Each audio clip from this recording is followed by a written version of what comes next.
Certa feita eu estava na Avenida Maria Quitéria, em Feira de Santana. Danilo sabe onde é.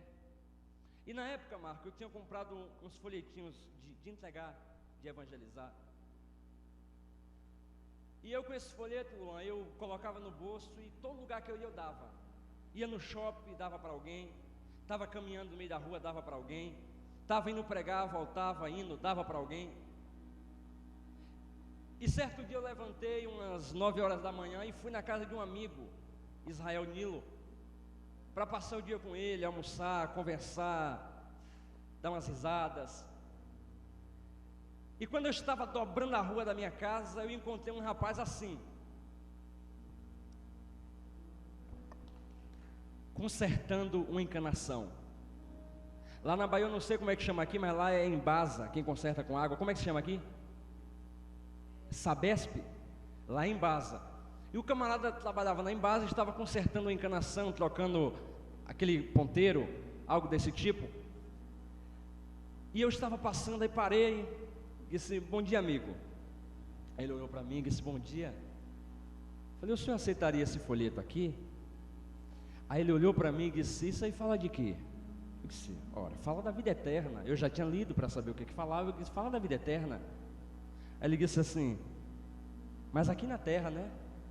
Aí eu disse: não, lá no céu com Cristo. Aí ele levantou, Marcos, e disse assim: olha, eu sou testemunha de Jeová, e não acredito que os cristãos vão morar no céu, porque a Bíblia diz que vamos morar aqui na terra. Se tudo bem, eu respeito o seu ponto de vista. Aí ele disse: Sandro, mas eu aceito esse folheto com uma condição: se você me provar na Bíblia que nós vamos morar no céu. Ele disse: levante para a gente conversar. Quando ele levantou, eu falei: você começa? Ele disse: começa, no meio da rua, no meio da rua. Ele disse: começa. Eu falei: então comece. Ele: o que é que diz a oração do Pai Nosso? Ele disse: ora, a oração do Pai Nosso, lá em Mateus 3, diz assim: Pai Nosso que está no céu, santificado seja o teu nome, venha a nós o nosso reino. Ele disse: aí, obrigado, Felipe. Aí, ele falou: aí. Eu disse: aí o que, rapaz? Ele: aí, rapaz. Repete de novo: Pai Nosso que está no céu, santificado seja o teu nome, venha a nós o nosso reino, seja feita a tua vontade. Ele disse: aí, venha a nós o teu reino. Aí eu disse: mas rapaz, que revelação, na minha mente, né? Disse: rapaz, que revelação que esse cara teve. Aí eu falei: é só isso, varão? Ele: é, rapaz, você não está entendendo não? O reino de Deus vai vir na terra. Isso é muito forte.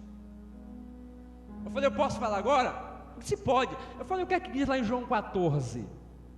Ele disse: olha, João 14 diz: não se turbe o vosso coração. Eu falei: prossiga.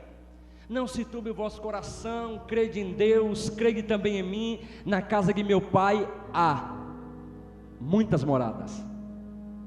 Se não fosse assim, eu vos teria dito: vou preparar-vos lugar.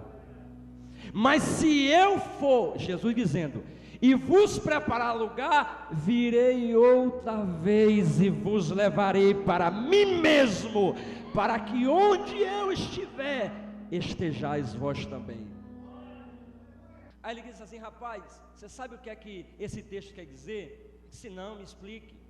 Disse: olha, esse texto aqui está falando dos apóstolos, é de Mateus, João, Pedro, Tiago, Tomé, Bartolomeu, Judas.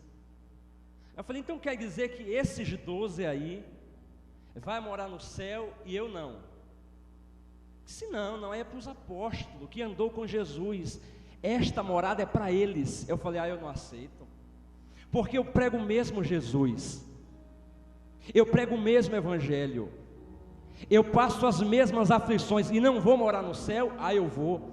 Aí ele respondeu: então me responda que os apóstolos não vai morar, quer dizer, que nós iremos morar junto com os apóstolos. Aí desceu uma revelação.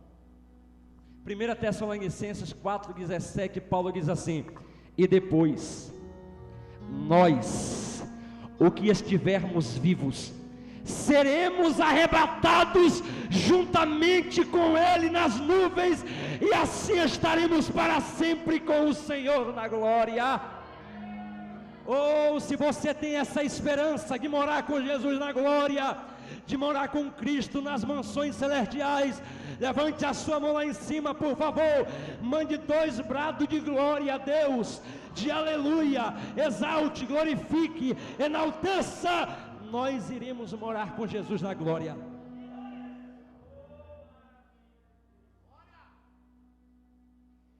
Isso aqui é para quem busca água.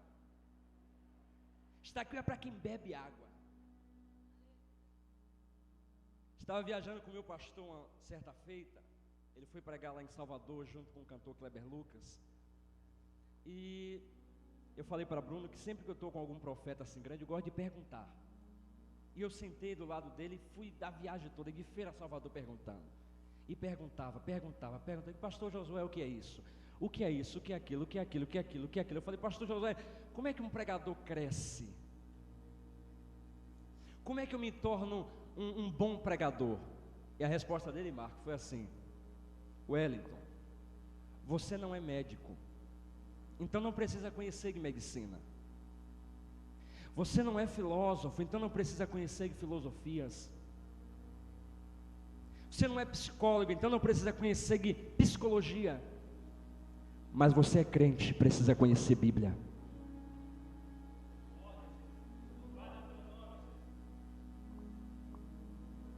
Porque tem crente aí que passa tanto tempo assistindo novela na Rede Globo, mas não lê a Bíblia. Tem crente que sabe o nome do autor da novela das 7, das 8 e das 9, mas não sabe quem foi que escreveu Atos dos Apóstolos, não sabe quem foi que escreveu 1 Tessalonicenses, não sabe quem é os autores da Bíblia. E se você não conhece de Bíblia, um testemunho de Jeová te engana. Se você não conhece de Bíblia, um espírita te engana. E falando de espírita, eu encontrei com um espírita também. Esse parece que era iniciante, principiante. Eu estava sentado no ponto de ônibus, Danilo, porque tem uns caras que, meu Deus do céu.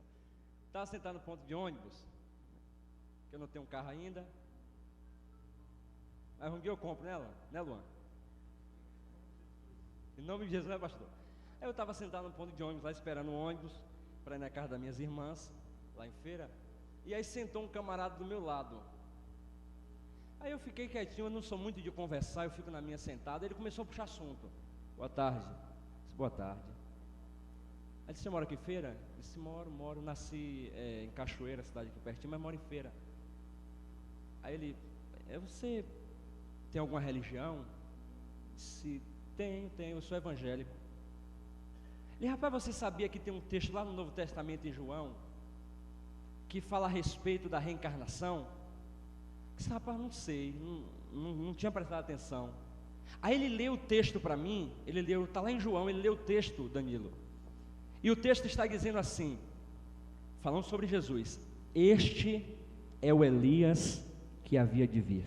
Falando sobre João Batista, perdão. Este é o Elias que havia de vir. Aí, baseado nesse versículo, ele diz que Elias, ou João, é a reencarnação de Elias. Aí na hora eu parei assim, Sandro, e fiquei pensando um pouquinho. Disse, espera aí, qual é a lei do Espiritismo? A lei do Espiritismo é nascer, viver, reencarnar e viver sempre. Ou melhor, nascer, viver, morrer, reencarnar e viver sempre. Essa é a lei do Espiritismo, é um ciclo. Você morre, vive, morre, vive, vai reencarnando. Aí eu falei para ele, não, mas peraí, quer dizer que Elias reencarnou em João Batista? Ele disse que é. Eu falei, mas Allan Kardec não disse que para reencarnar tem que morrer?